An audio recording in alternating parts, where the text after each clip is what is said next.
ఇద్దరు యాదవ పురుషులు ఒకవైపు,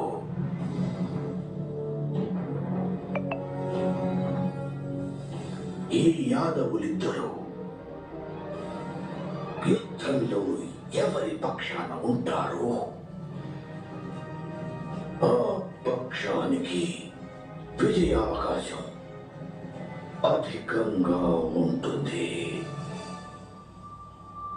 ఆ మాయదారి కృష్ణుని మద్దతు పాండవులకి ఉంటుంది. ఇది మనకు తెలిసిందే. కానీ బలరామ మహాశయులు నిన్ను తమకు అందరికంటే ప్రియ శిష్యుని భావిస్తారు. సుభద్రనిచ్చి నీకు వివాహం జరిపించాలని వారికి దృఢమైన కోరిక ఉండేది.